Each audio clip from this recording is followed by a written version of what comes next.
My sister left my toddler nephew home alone for 3 days while partying in Vegas, then faked his urgent medical emergency to trick me into canceling my honeymoon so I could rush home and babysit him. When I filed charges, she hired her lawyer brother to paint me as an unstable kidnapper in court, so I destroyed her life in every way imaginable. My sister Megan had always talked about being the cool mom. Growing up, she'd constantly say her kids would be her best friends, how she'd never be uptight like other parents. So when Liam was born, I expected her to be obsessed, and for a while, she was. Always bought new storybooks, took dozens of pictures of him, spent hours memorizing dinosaur names. But on his 4th birthday, Megan got him the worst birthday gift of all time. She abandoned him. I still remember her calling me in tears, telling me she just wanted to drop him off at the fire station and let the universe deal with him. And instead of yelling at her or telling her she was a bad person, I asked if she wanted me to babysit more often. You see, Megan was a single mom who had just gotten out of her postpartum depression, so I figured that if I just helped more, then everything would be okay.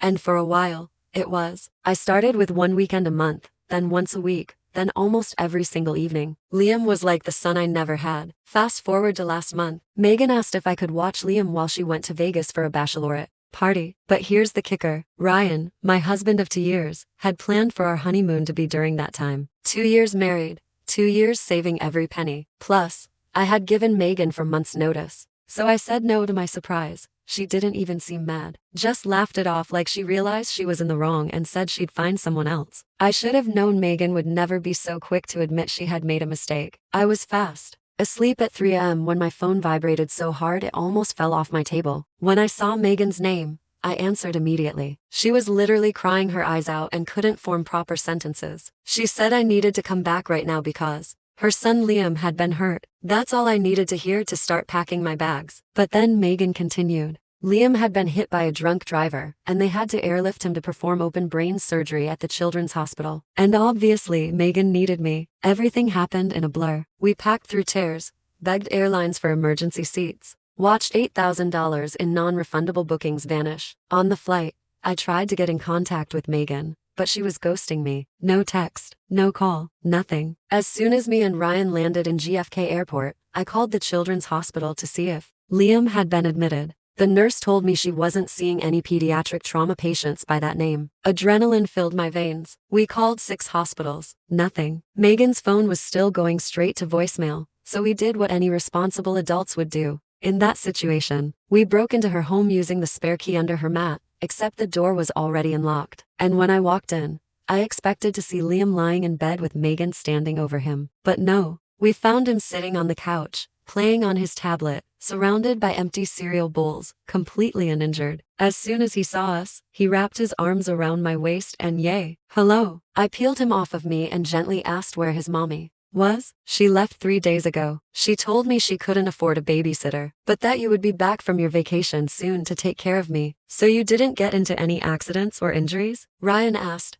trying to wrap his head around everything. No, why would I be hurt? I can take care of myself, Liam responded, joyful as ever. My blood went cold. I called Megan from her landline, and this time she picked up. The first thing I heard was the song California Girls blaring in the background. Hey, what's up? She asked, slurring her words together. What the F is going on, Megan? What do you mean? She asked, as if playing dumb would work in this situation. You told me Liam was in surgery. I was then interrupted by the sound of Megan cackling like a witch. Ha ha ha. I knew if I lied then you wouldn't come back. You were being super extra about your honeymoon. Must be nice having money to throw around while single moms struggle. Behind me, Liam asked in a small voice if he could live with us. He said mom didn't want him anymore. Megan must have heard him through the phone because her tone shifted instantly, venomous and cruel. She accused me of turning her son against her and said this had been my plan all along. That's when I finally realized Megan wasn't some misunderstood single mother. She was a washed up,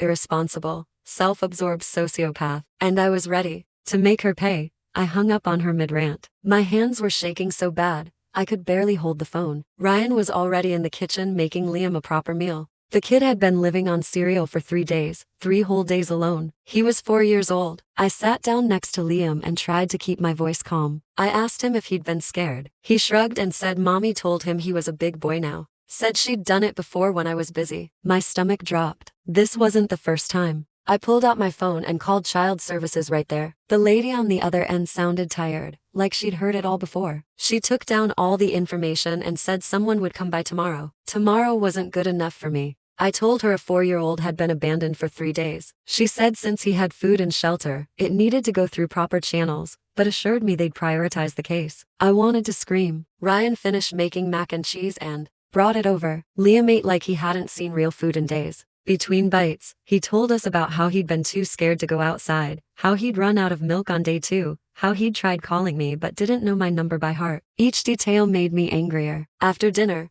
we gave him a bath and put him in our guest room. He fell asleep clutching my hand. Ryan and I stayed up all night discussing what to do. We couldn't just leave him here when Megan got back, but we also couldn't legally take him. We were stuck. The next morning, a social worker named Martha showed up. She was maybe 50, wearing a wrinkled blazer and carrying a clipboard. She interviewed Liam gently, asking about his time alone. He told her everything he'd told us. She took notes and photos of the empty fridge and the mess. Then she pulled me aside. She said they'd open a case but warned me these things take time. Megan would get a chance to explain. She just shrugged and said that's how it works. 2 days passed. Liam stayed with us and we fell into a routine. Breakfast, cartoons, lunch at the park, afternoon nap, dinner, bath, bed. It felt natural. Right. Ryan was amazing with him, reading stories and teaching him card games. On the 3rd day, Megan showed up at our door. She looked like hell, hair greasy, makeup smeared, reeking of alcohol and cigarettes. She demanded Liam back immediately. I stood in the doorway and told her no. She tried to push past me, but Ryan stepped up behind me. Megan started screaming about her rights as a mother, said we were kidnapping her son. The neighbors came out to watch. I stayed calm and told her to leave or I'd call the cops. She laughed and said go ahead, said she'd already. Sure enough, 10 minutes later, a patrol car pulled up. 2 officers got out, looking bored. Megan ran up to them crying, saying we'd stolen her baby. The officers separated us to get both sides. I explained everything. The abandonment, the lies about the accident, the 3 days alone. I showed them my phone records, the calls to hospitals. They nodded and took notes. Then they went inside to talk to Liam. He was coloring at the kitchen table. When they asked if he wanted to go home with Mommy, he shook his head hard, said he wanted to stay with Aunt Emma and Uncle Ryan, said Mommy left him alone and he was scared. The officers exchanged looks. They came back outside and told Megan she needed to leave, said this was a civil matter now, not criminal, told her to work it out with child services. She lost it completely, started screaming that I'd brainwashed him, that I'd always been jealous of her, that I couldn't have kids,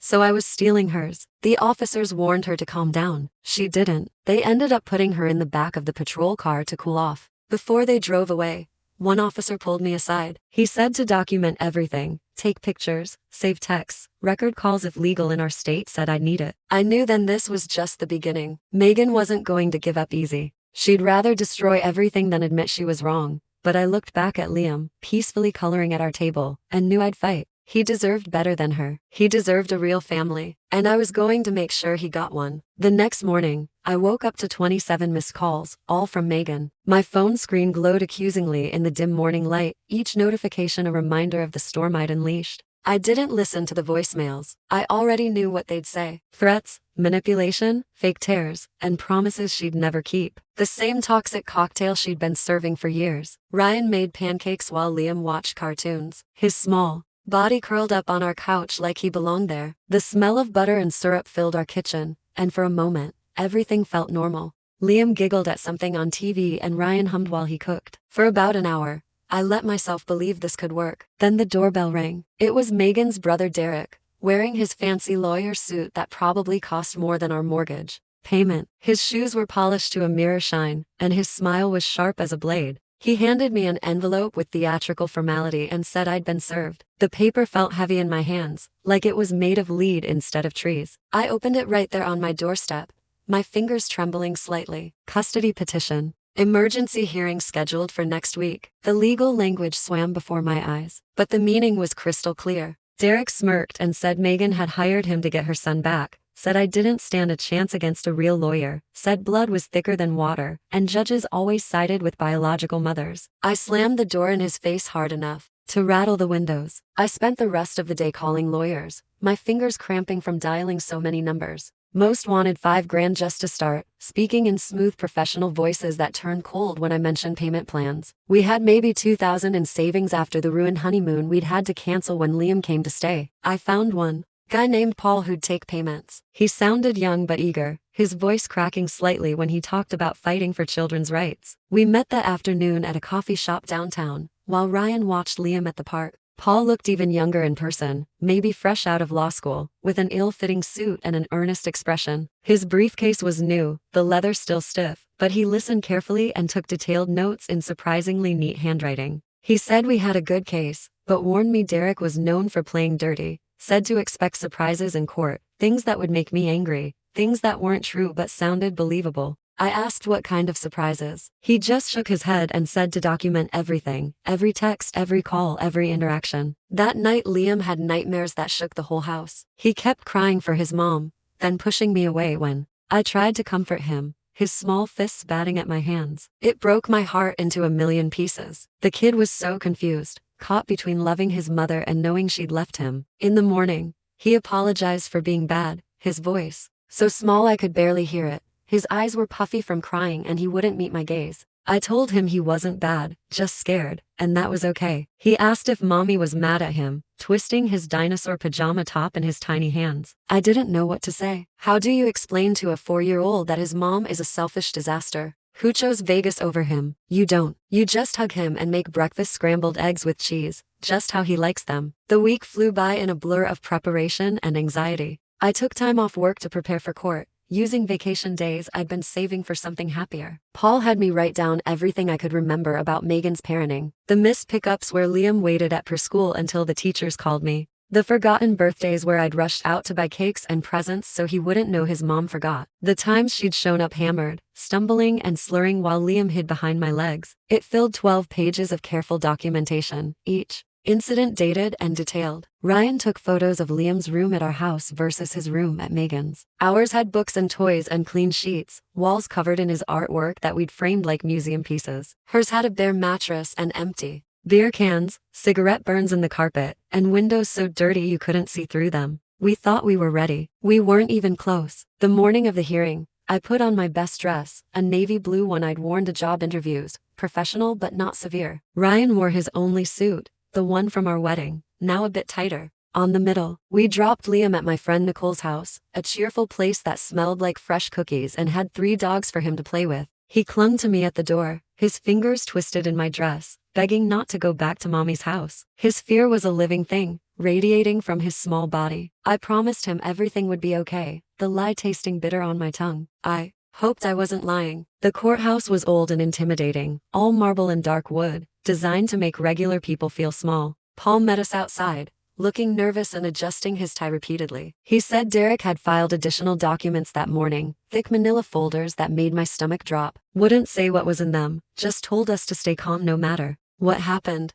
to let him do the talking. The courtroom was smaller than I expected, more like a conference room than the grand halls of justice from TV. It smelled like old paper and floor polish. Megan sat at the other table wearing a conservative dress I'd never seen before, probably borrowed from someone with better sense. Her hair was neat, pulled back in a modest bun, makeup subtle and maternal. She looked like a different person, like someone had dressed up a wolf in sheep's clothing. Derek sat beside her in an expensive suit that screamed success and reliability. The judge was an older woman with gray hair pulled back severely and tired eyes that had seen too many family disasters. She read through the papers while we waited, occasionally making notes with a gold pen. The silence was suffocating. Finally, she looked up over her reading glasses and asked Derek to present his case. Derek stood and launched into a speech about a loving mother being denied her child, his voice rich with false sympathy. He painted Megan as a struggling single mom who'd made one mistake, overwhelmed by the pressures of modern parenthood. Said she'd been exhausted and asked her sister for help. A moment of vulnerability twisted into abandonment. Said I'd agreed to babysit for a few days, then refused to return Liam, turning a family favor into a kidnapping. The judge took notes, her expression unreadable. Then Derek dropped the bomb. He submitted documents showing I'd been treated for depression 5 years ago after a bad breakup. Said I was mentally unstable, prone to erratic behavior, unfit to care for a child. The papers made a soft thud as they hit the judge's desk. I felt the blood drain from my face, my hands going cold. How did he even get those records? They were supposed to be confidential. Paul objected immediately, saying the records were irrelevant and obtained through improper channels, his voice rising with indignation. The judge said she'd review them for relevance but would need to verify their authenticity, adding them to her growing pile of evidence. Derek continued, presenting character statements from 3 of Megan's friends' women I recognized as her drinking buddies, all saying what a devoted mother she was, how she lived for Liam. All lies wrapped in legal language, but they sounded convincing, professionally written. Then he called Megan to testify. She walked to the stand slowly, playing up the grieving mother angle. She cried on cue, talking about how much she missed her baby, how empty her arms felt without him, how I'd always been jealous of her, jealous that she had a child, jealous of her freedom, jealous of everything, how I'd turned Liam against her, with lies and bribes. She was good,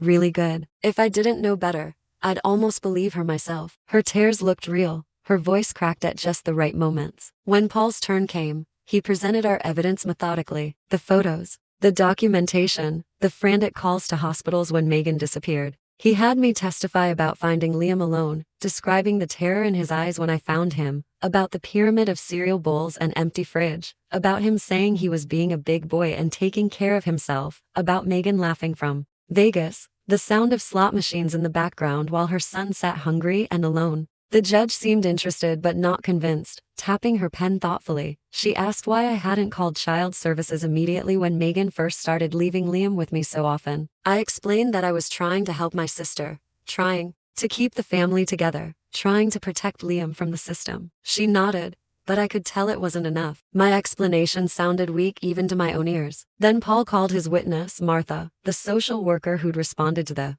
wellness check. She testified about finding Liam alone and scared, how he'd been too frightened to open the door at first, about the condition of Megan's house, the overflowing trash, the empty beer bottles, the lack of food suitable for a child, about Liam, saying this wasn't the first time Mommy left him alone, that he knew how to use the microwave and where the cereal was kept. Derek objected repeatedly, claiming hearsay and bias, but Martha held firm. She'd been doing this for 20 years. She knew neglect when she saw it and she'd seen plenty. The judge listened carefully, making extensive notes. When Martha finished, things felt more balanced, but I could see Megan whispering urgently to Derek, her facade cracking. They had something else planned. Derek stood for his closing argument, straightening his tie like an actor preparing for his big scene. He acknowledged Megan had made mistakes but said she deserved another chance, that everyone deserved redemption. Then he dropped another bomb. He claimed I'd been giving Liam alcohol, letting him sip beer at family gatherings, said a neighbor had seen it happen multiple times. I nearly jumped out of my chair,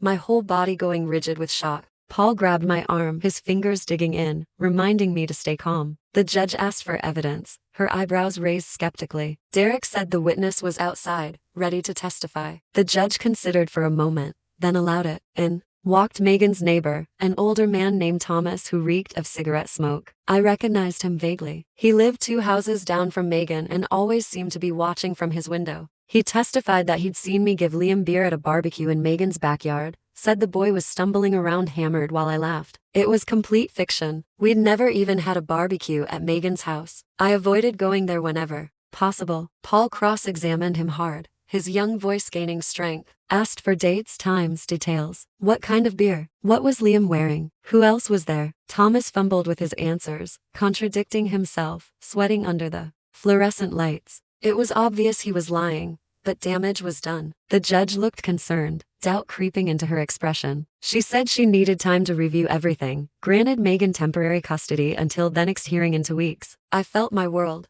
collapse, the floor seeming to tilt beneath my feet. Paul tried to argue, but the judge had decided. Her gavel came down with finality. Liam would go home with Megan that day. We had 2 hours to pack his things and drop him off. I spent those 2 hours crying, ugly sobs that shook my whole body. Ryan packed while I held Liam, memorizing the weight of him, the smell of his hair. He kept asking why he had to go, his voice getting smaller with each question. I couldn't give him a real answer, just kept saying it was only for a little while, the lie burning my throat. When we pulled up to Megan's house, she was waiting outside, still in her court dress but smoking a cigarette, the maternal facade already crumbling. She flicked it away as we approached, the butt still smoldering on her dead lawn. Liam death gripped my hand, his whole body trembling. I knelt down and promised I'd see him soon, told him to be brave, to remember that we loved him. He nodded, but tears were streaming down his face, leaving clean tracks through the dirt on his cheeks. Megan grabbed his hand roughly and yanked him toward the house, her nails digging into his small wrist. Didn't even let him say goodbye to Ryan. As they reached the door, she turned back with a nasty smile, the real Megan finally showing through. "Told you not to mess with me," she said, her voice dripping with satisfaction. Then they were gone, the door slamming shut like a prison cell. I sat in the car and sobbed while Ryan rubbed my back. Ryan drove home in silence, his jaw clenched, so tight I could hear his teeth grinding. The house felt empty without Liam, like all the air had been sucked out. His coloring books were still on the table, open to a half-finished picture of a rainbow. His favorite stuffed dinosaur on the guest bed, one eye missing from too much love. I couldn't eat, couldn't sleep, just kept replaying the hearing in my head. How had it gone so wrong? How had lies won over truth? 3 days later, I drove by Megan's house, just to check. I parked across the street, feeling like a stalker but not caring. Her car wasn't there, but I could see Liam in the window, his small face pressed against the glass. He looked okay, sad but okay, no visible bruises. I wanted to knock, to hug him, to take him home where he belonged, but knew that would give Derek more ammunition. I drove away feeling helpless, my hands shaking on the steering wheel. That night Paul called. He'd been investigating Thomas' testimony, working late hours for free because he believed in our case. Found out Thomas owed Megan money, a lot of money. Gambling debts from her ex-boyfriend's poker games, IOUs that went back years. We had our leverage. Paul said to be patient, to trust the system. Said things would turn around at the next hearing. I wanted to believe him. A week passed with no word. I texted Megan asking about Liam, keeping my messages neutral and polite. No response. I called Child Services for updates. They said the case was progressing. Bureaucratic speak for nothing, whatever that meant. Ryan tried to keep me a mess. Couldn't focus at work. Snapped at everyone. Forgot important meetings. My boss gave me a warning. Said I needed to get it together. I didn't care about the job. All I cared about was getting Liam back. Then everything changed. It was midnight when the doorbell rang, the sound cutting through the quiet house like a scream. Ryan grabbed a baseball bat from the closet,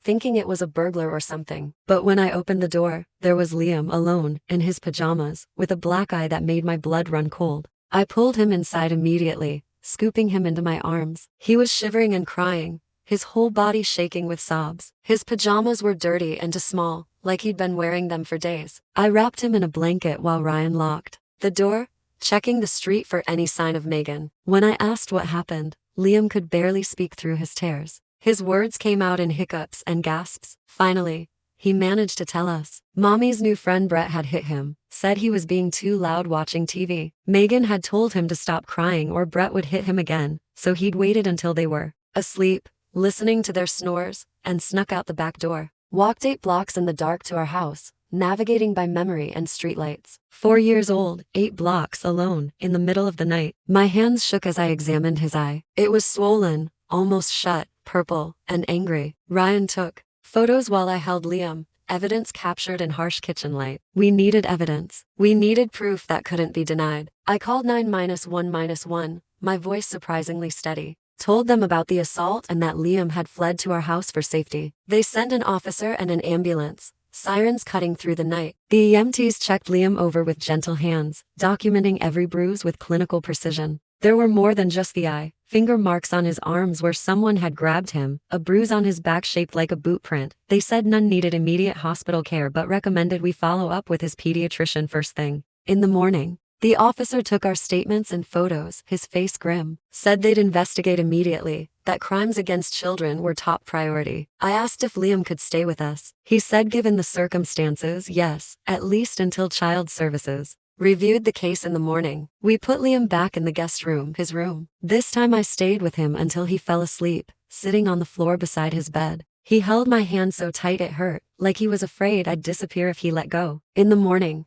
I called Paul before Megan even woke up. He said to document everything and file an emergency custody petition immediately. Said the black eye changed everything. Physical abuse was a line no judge could ignore. We spent the morning at his office, filling out paperwork while Liam colored quietly in the corner, flinching whenever someone walked by too fast. It unalived me to see him so scared, so different from the giggling boy who'd watched cartoons just days before. By noon, Megan had discovered Liam was gone. She called me screaming, her voice so loud I had to hold the phone away from my ear. Said I'd kidnapped him again. Said she'd have me arrested for interference with custody. I told her about the black eye, about Brett, and hung up. She called back 20 times in 10 minutes. I didn't answer. Then she showed up at our house with Brett, their car screeching into our driveway. Ryan met them at the door while I kept Liam in the back room, holding him while he shook. I could hear Megan screaming about her rights, about how we'd pay for this. Brett was yelling too, calling us names I won't repeat, threats that made my skin crawl. Ryan stayed calm, told them to leave or he'd call the police. They didn't leave. Ryan called the police. The same officer from the night before showed up, already familiar with the situation. He recognized Brett immediately, his face hardening. Turns out Brett had a record: assault, substance possession, DUI, domestic violence. The officer told them both to leave and not come back. Said if they tried to take Liam, they'd be arrested for child endangerment. Megan went ballistic, started throwing things from her purse at our house. Lipstick, keys, even her phone, which shattered on the concrete. The officer had enough. He cuffed her for disorderly conduct, the metal clicking with finality. Brett tried to intervene and got cuffed too, shouting about police brutality. As they were loaded into the patrol car, Megan screamed that this wasn't over, that she'd destroy me, ruin my life, take everything I loved. I believed her, but I didn't care. Liam was safe. The emergency hearing was scheduled for 3 days later. Paul said, "We had a strong case now. Physical abuse documented by professionals, criminal records, the midnight escape that showed Liam's desperation. But he warned me Megan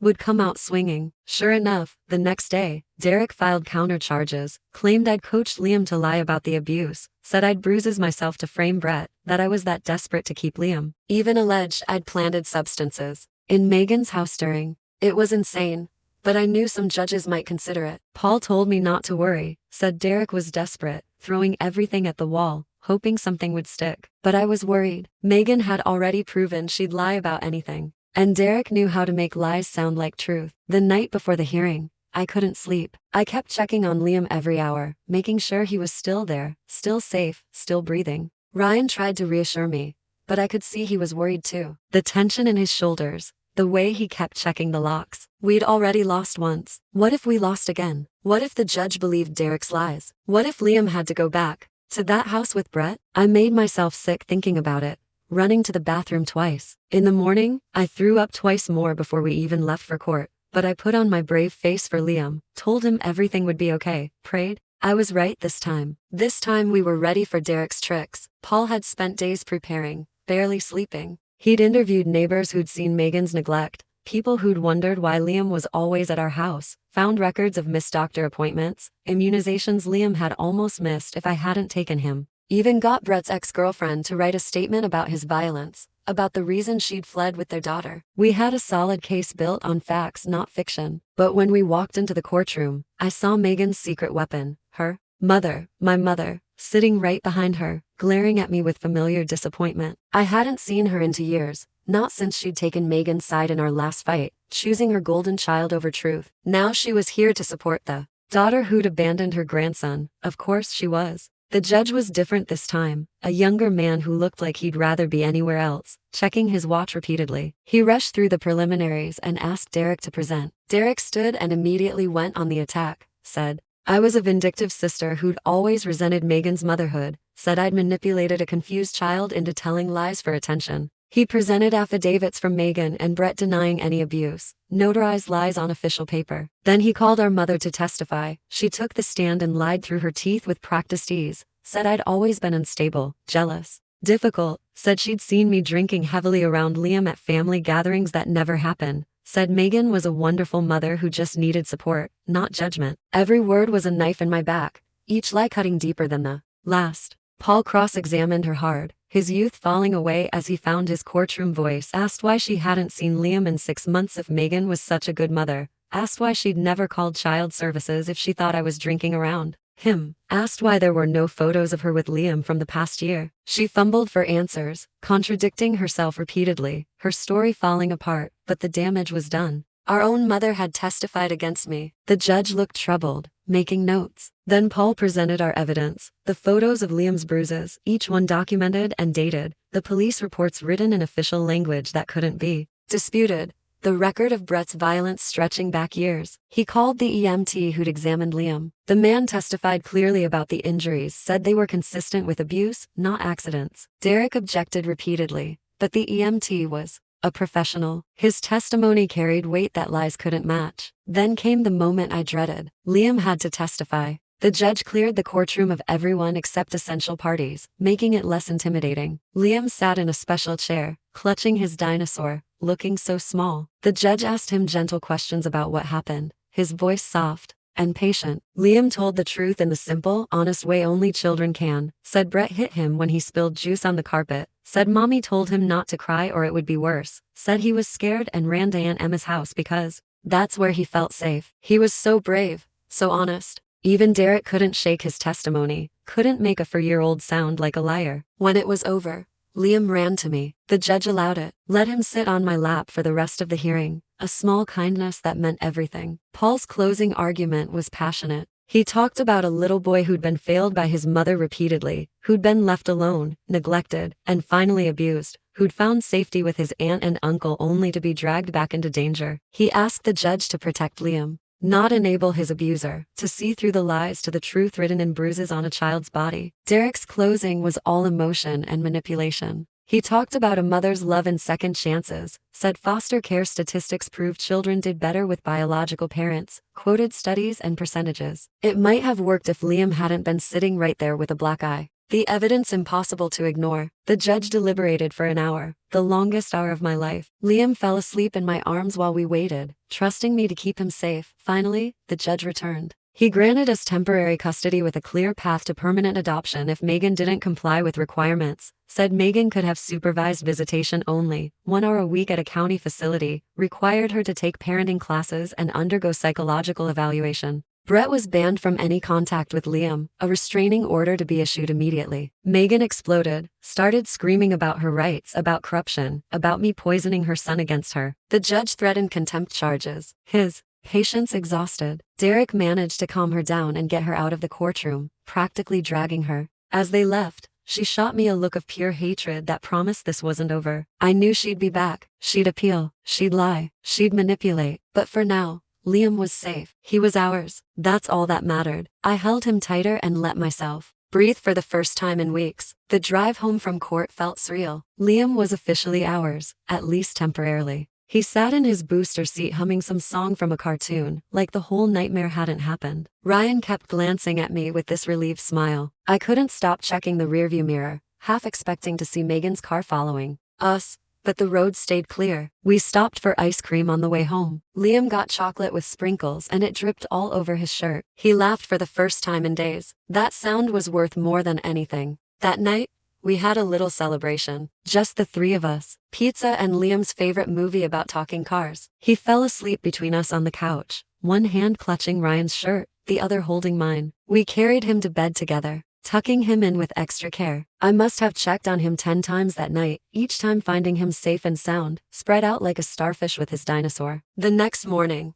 Paul called with bad news. Megan had already filed an appeal. Derek was claiming judicial bias and procedural errors, said the judge rushed the decision without considering all evidence. Paul said not to worry, that appeals rarely worked in these cases, but I could hear the concern in his voice. Derek was good at finding loopholes. We'd won a battle, but the war wasn't over. 2 days later, things got worse. I was at work when my boss, Ralph, called me into his office. He looked uncomfortable, wouldn't meet my eyes, said he'd received a call from someone claiming I was under investigation for child abuse, that I was mentally unstable and dangerous. He didn't believe it, but corporate policy required him to place me on administrative leave pending investigation. I knew immediately it was Megan or Derek, probably both. They were trying to destroy my credibility before the appeal. Ryan found a threatening note on his car that same day, cut out magazine letters like some bad movie, said we'd regret stealing Liam, that we'd pay for ruining Megan's life. We took it to the police, but they said without proof it was from Megan, they couldn't do much, just add it to the file. The officer suggested we get security cameras. We installed them that weekend, covering every angle of our property. The supervised visitation started the next week. I had to drop Liam at the county facility every Saturday. He cried the whole drive there, begging not to go. The supervisor was nice, a woman named Deborah who'd seen it all. She promised to keep him safe. The visits were only an hour, but felt like forever. I'd sit in the parking lot the whole time watching the clock. When Liam came out, he'd run to me like he'd been gone for days. Megan used those visits to mess with his head, told him I was keeping him prisoner, that she was fighting to save him, that soon he'd come home and everything would be better. The supervisor documented everything, but the damage was done. Liam started having nightmares again, wetting the bed, asking if he was bad for not wanting to live with mommy. We got him into therapy with a child psychologist named Dr. Hannah. She was amazing with him, using play therapy to help him process everything. 3 weeks after the hearing, our security cameras caught something interesting. Brett sneaking around our house at 2 a.m., trying car doors and checking windows. He was clearly hammered, stumbling, and cursing. The footage was crystal clear. We called the police immediately. They arrested him for attempted burglary and violating the restraining order. Turns out he had meth in his pocket too. He was looking at serious jail time. Megan went ballistic when Brett got arrested, called me screaming that I'd set him up, said I'd planted the substances just like she'd accused me of before. I recorded the whole call, every unhinged word. Paul said it was gold for our case, showed her true colors. She was spiraling without Brett, her muscle and substance connection gone. The next supervised visit, she showed up high, pupils dilated, jaw clenching, talking too fast. Deborah documented everything and called it off after 20 minutes. That's when things escalated. I was grocery shopping with Liam when I noticed my car making weird noises. Something fell off with the steering. We made it home, but I called our mechanic friend Willie to check it out. He found the problem immediately. Someone had loosened the lug nuts on my front tire. A few more miles and the wheel would have come off. Could have unalived us both. Willie said it looked deliberate, not wear and tear. We filed another police report. Ryan was furious, wanted to confront Megan directly. I had to physically stop him from driving to her house. We couldn't give her any ammunition for the appeal. Had to play it smart. Paul advised us to hire a private investigator. Said we needed to build an airtight case for permanent custody. The PI was expensive, but Ryan's parents helped. They'd grown to love Liam like their own grandchild. The PI's name was Robert. Different. Robert, not the lying neighbor. Former cop who knew how to dig up dirt legally. Within a week, he had interesting information. Megan had been collecting disability benefits for Liam, claimed he had severe autism. That required constant care, but she'd been pocketing the money instead of getting him therapy. Never took him to any appointments. The fraud went back to years. Thousands of dollars stolen from a program meant to help kids. We also learned about Brett's mechanic friend, a guy named Parker, who'd been seen near our house the night before. My car trouble. The same Parker who'd done time for insurance fraud involving staged accidents. The pieces were falling into place. Robert kept digging while we prepared for the appeal hearing. He was worth every penny, finding things we never could have discovered ourselves. Meanwhile, Liam was thriving despite everything. His bruises healed and his confidence grew. He made friends at the park, learned to ride a bike with training wheels, started reading simple books. Every milestone felt like a victory. Ryan taught him to play catch in the backyard. I read him stories every night, doing all the voices until he giggled. We were becoming a real family. The appeal hearing was set for 6 weeks after the original decision. Paul had us prepare even more thoroughly. We had Liam's therapist ready to testify about his progress with us versus his trauma. Responses to Megan. Had the supervisor's reports from the disastrous visits. Had the arrest records, the security footage, the mechanic's statement about my sabotaged car. But Derek had tricks too. A week before the hearing, Megan's neighbor Martha, not the social worker, contacted Paul. Said Megan had approached her about lying in court. Offered her $500 to say she'd seen me giving Liam alcohol. Martha was a recovering alcoholic who'd worked hard to rebuild her life. She was offended by the offer and wanted to help us. Said she'd testify about Megan's real parenting, the parties, the men coming and going, the times she'd heard Liam crying alone. Then Robert hit the jackpot. Found out Megan had done this before, not with a kid, but with her ex-boyfriend's dog. Claimed he'd abused it to get custody in their breakup, then sold it a week later. The pattern was clear. She used custody as a weapon, not because she actually wanted responsibility. We had the receipts, the testimony from the ex, even the ad where she'd sold the dog. 3 days before the appeal, Derek tried one last dirty trick. He filed a motion claiming I'd been coaching Liam to lie. Said he had proof. The proof was a heavily edited audio recording of me talking to Liam about the court. Made it sound like I was telling him what to say. But we had the full recording from our security system. Showed Derek's version was chopped up and rearranged.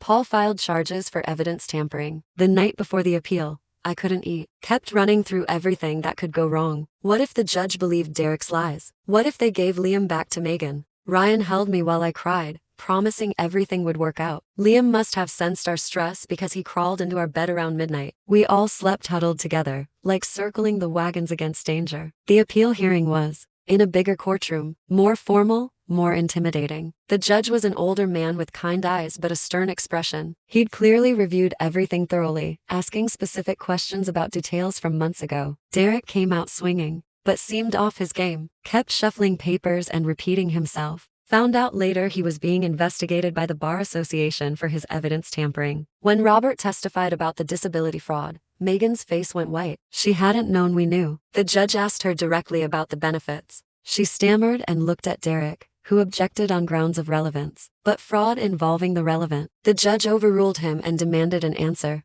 Megan tried to lie, but Robert had documents, check stubs, bank records, forged therapy notes. It was over. Then Martha testified about Megan's attempt to bribe her. Produced text messages where Megan offered money for false testimony. The judge's face got darker with every revelation. When Dr. Hannah testified about Liam's trauma and recovery, several people in the gallery teared up. She explained how he'd gone from a scared, withdrawn child to a happy, thriving boy, all because he finally felt safe. Derek's closing argument was desperate. He attacked everyone's credibility, claimed conspiracy, even suggested judicial corruption. It was painful to watch. Paul's closing was simple and powerful. He laid out the pattern of abuse, neglect, fraud, and manipulation. Asked the judge to protect Liam from a mother who saw him as a paycheck and weapon, not a child. The judge didn't need long to decide. He terminated Megan's parental rights completely, cited the fraud, the bribery attempts, the child endangerment, the false accusations. Said she'd shown a pattern of behavior that made her unfit to parent, ordered her to pay back the fraudulent benefits and face criminal charges, approved our petition to adopt Liam officially, even waived the usual waiting periods given the circumstances. We'd won, really won, permanently. Megan didn't scream this time, just stared at me with dead eyes while Derek packed up his briefcase. As she walked past our table, she leaned down and whispered that she'd make me pay someday. Security moved her along before she could say more. Liam was safe. That's all that mattered. The adoption was finalized months later. Same courthouse but a different feeling entirely. Liam wore a little suit and tie, grinning the whole time. When the judge declared him officially our son, he jumped into our arms yelling, "I have a real family now." There wasn't a dry eye in the room. Even the bailiff was sniffling.